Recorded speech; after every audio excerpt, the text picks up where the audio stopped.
ते आमचं नाव त्या लढ्यात शिवसेनेचं नाव सुवर्णाक्षराने लिहिलं गेलेलं आहे. कोठारी बंधू हे शिवसैनिकच होते, सगळ्यांना माहिती आहे. आणि आणि आणि आणि शिवसेनेचे त्यावेळचे सगळे खासदार, मग मोरेश्वर सावे असतील, विद्याधर गोखले असतील, सतीश प्रधान असतील, हे सगळे आमदार खासदार अयोध्येच्या भूमीवर, मनोहर जोशी असतील, उपस्थित आहेत. आणि तुमच्या माहितीसाठी सांगतो, हे सगळे लोक शिवसेनेचे हे त्या खटल्यातले आरोपी आहेत. मग हे लोणच्या एवढे नव्हतं, मग लोणच्यानं आरोपी का केलं? ते आरोपी आहेत. रमाकांत पांडे आमचा आरोपी आहे, पवन पांडे आमचा आरोपी आहे मुख्य. त्याला माहिती आहे का या माणसांना काय? हे कुठे होते? ते बिळात लपले होते तेव्हा. बोला. हिंदी में राम मंदिर को लेकर जिस तरह से आपने आज सामना में भी लिखा है, बकायदा जिस तरह से जो राजनीति की जा रही है, जो बयानबाजी हो रही है, बात ऐसी है, राम मंदिर ये राजनीति करने का विषय नहीं है, यह हमारे अस्मिता का विषय है, आस्था का विषय है और श्रद्धा का विषय है। इस राम मंदिर के निर्माण में पूरे देश का योगदान है। हजारों कर सेवक शहीद हुए और बहुत से अज्ञात कर सेवक आज भी शरीरों के नीचे उनको फेंक दिया था गोली मारकर, पूरी सरयू लाल हो गई थी उस वक्त, हमने देखी है, वो सब नीचे थे। लेकिन कुछ लोग हैं जिनका भारत 2014 के बाद बना है, उनको इतिहास मालूम नहीं। अयोध्या का लड़ाई जो है वो 2014 से पहले हुई और ये लोग 2014 के बाद की बात करते हैं। तो इतिहास के वो लोग गवाह नहीं।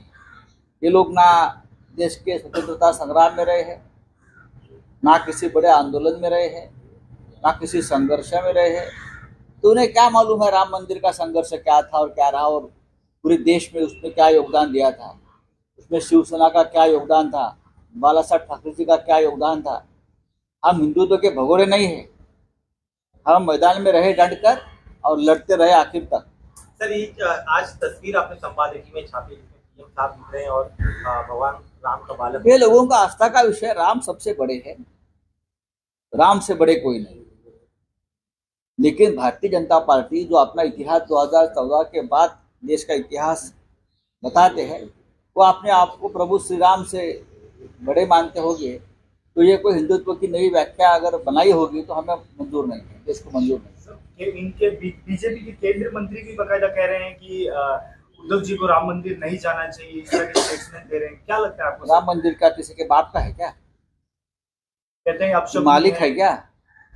आप शकुन तो आप है देश में। देखिए जम्मू कश्मीर में क्या हो रहा है, मणिपुर में क्या हो रहा है। ईवीएम है इसलिए आप है, जनता आपके साथ नहीं है। सर, महाजन म्हणतात की व्हीआयपी आमंत्रित. बोला काय? महाजन म्हणतात. कोण महाजन? मला फक्त प्रमोद महाजन माहिती आहे. मला फक्त प्रमोद महाजन माहिती आहे, जे शिवसेना भाजपा युतीसाठी शेवटपर्यंत त्यांचं योगदान आहे, बरं का? एक चित्र देखील व्हायरल होते की नरेंद्र मोदी हे रामाचा हात पकडून घेऊन जात आहेत. मग ते हे हिंदुत्ववाद्यांना मान्य आहे का? हे RSSला मान्य आहे का? हे विश्व हिंदू परिषदेला मान्य आहे का? त्यांनी सांगावं ना, रामापेक्षा कोणी मोठं झालंय का या देशामध्ये? कोणी नवीन ब्रह्मदेव जन्माला आलाय का? जन्माला घातलाय का? जे अयोध्येच्या रणातून पळून गेले रणछोडदास, आणि ज्यांचा भारत 2014 नंतर निर्माण झाला हिंदुस्थान, ते रामापेक्षा किती मोठे झाले?